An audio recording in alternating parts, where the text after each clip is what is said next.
Hello everyone, my name is Ben, and today I'm going to be presenting about developmental coordination disorder and taking a human rights model theory of disability and tying it in with the standards of physical education. So why I chose this topic is just to kind of talk about how educators are obligated to understand their students and know where their students are at and understand their disabilities. In terms of physical education, it's always seemed to be kind of deemed as fun and as a recess period rather than educational. So I kind of want to take a spin on that. And then also in terms of personal connections between classroom and physical education, I deal with my own disabilities, so it's really cool for me to kind of learn about other people's perspectives, but also kind of my own perspective and why I think the way I think. So what is developmental coordination disorder, or DCD? First of all, I wanted to kind of cover misconception about it. It is not something that is attributed to intellectual, primary sensory, or motor neurological impairment. What it really is a coordination disorder in which your brain has a hard time processing what actions you're doing, and so when you're doing the action athlete into the physical world, you are developmentally delayed, and that's kind of the way that the medical model described that as. So about 5 to 6% of school-age children are affected by DCD, and so the three defining factors that define this type of disorder is: number one is that it must interfere with academic achievement or daily activities, and so thinking to physical education, that could be as simple as throwing a football, not being able to throw the football because you're not gripping it to actually throw the ball, or receiving the ball in terms of catching it. That requires coordination skills of seeing the eye to the ball and keeping your eye on the ball. In terms of daily activities like buttoning your shirt, tying your shoes, things that require motor skill that you need to fulfill those tasks.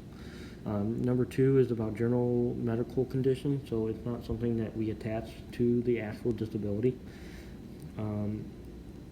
or anything like we use DDC as an extra symptom of cerebral palsy. It's something that stands by itself. It's something that you're born with and something that stays with you for the duration of your lifetime.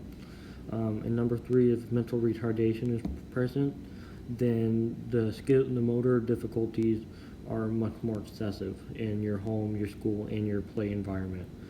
And in terms of developmental coordination disorder, it's also called dyspraxia, which is something that I'll cover throughout my paper, but it won't be covered throughout the presentation, but it's something I just wanted to add. And then DCD is also a physical disability, but it also affects students psychologically.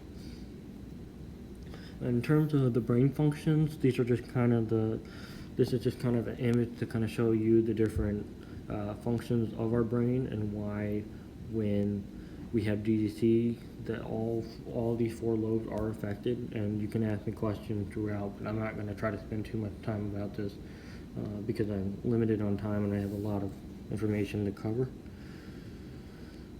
So when I wanted you to think about, with the next slides coming up, about standards in education, I kind of wanted to pull that together by using this quote about what changes in these analysis is not the disabled object of representation itself, but rather the goals of the methodology brought to bear on it.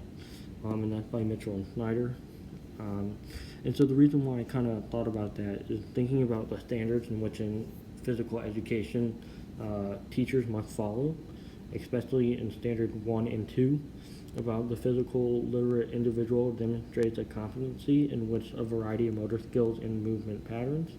And number 2 is more the application part of that, being able to actually apply that into a real world situation. And so the reason why that quote on the last slide was so important is because students that are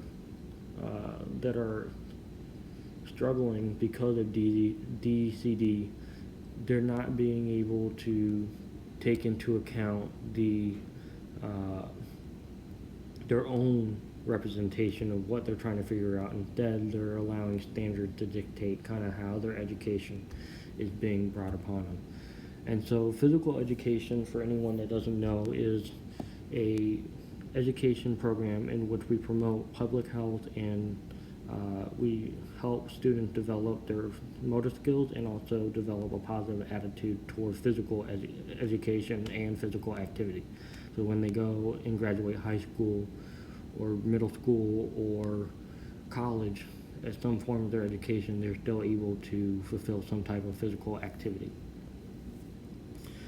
Briefly talking about self-determination, I'll cover this throughout my paper. It's not going to be heavily talked about through this, but basically just talking about self-determination, how important that is toward physical education and being able to persevere through anything. And people with DCD struggle with that because with their activities, they struggle with being able to throw a ball, then their conceptual thinking is that if I struggle with throwing a ball, then I can't throw the ball. And so it's really important that we boost that. So this really brings into the point about human rights theory. This is the kind of the core of my paper, and the two assumptions that are made are: number one, that disabled people need shelter and welfare. And this really talks about for people with DDC, especially creating special places for physical play and being able to understand that some students may not be as active within the gym class, either for their safety or that they're still trying to learn the skill. So thinking about activities like floor hockey, for example, this kid with DDC may not be the safest environment, but maybe stepping them off to the sideline where they can shoot into a goal and practice their own motor skills are really important for that. And then secondly, impairment can foreclose legal capacity, and that's more talking about mental health and the guardianship laws and kind of just the more law side of things. But I won't cover that as much in the paper, more than actually creating shelter and welfare. Which leads into the connection between the medical and social model.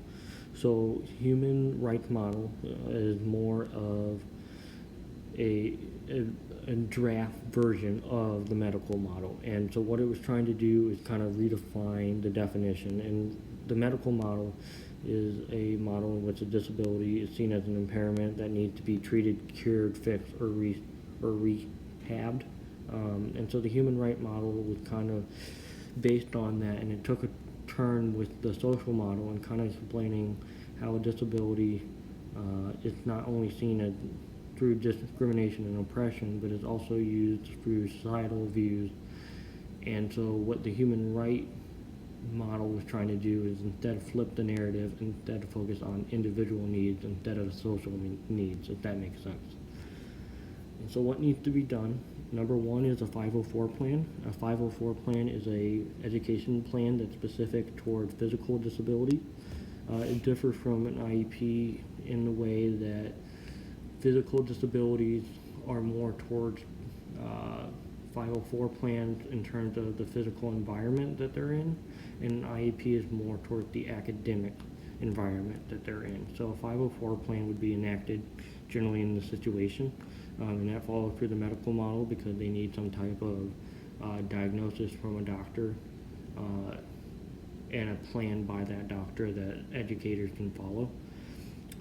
Number two is adaptive physical education, which you'll see in the video clip I'm about to show, which is basically finding ways to differentiate your lesson so that students with DDC have an opportunity to do some of the same activities that the other kids are doing. And then last but not least is legislation, making sure that we're keeping up with law-abiding standards that help students with these type of disabilities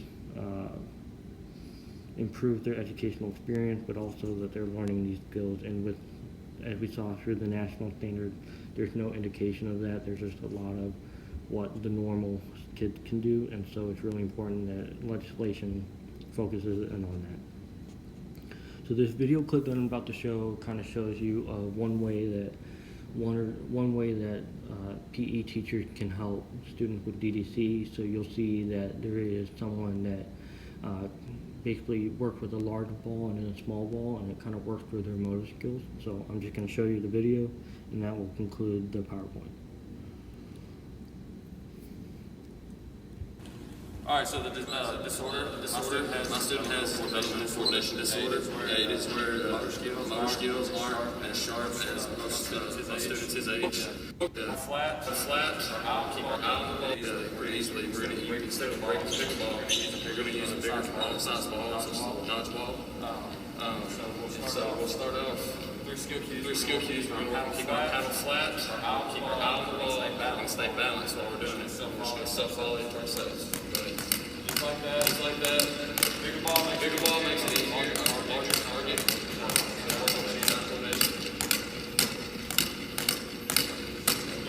Go through that a few times. Run it back in. Once I get the hang of it, switch to a normal size pickleball.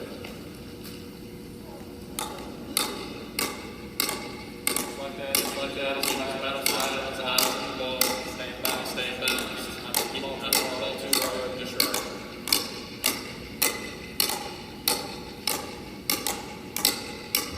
With our opposite, the same thing. Wall.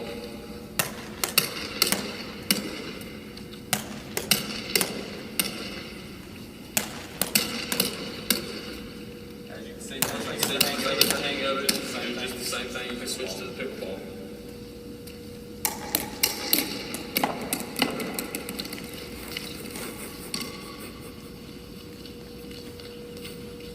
As they get comfortable hitting their ball, they can take a step. So as you kind of see, students are kind of being able to still partake in an activity like pickleball, but they're practicing their motor skills first before they actually partake in that. And so that's the end of my presentation. Thank you.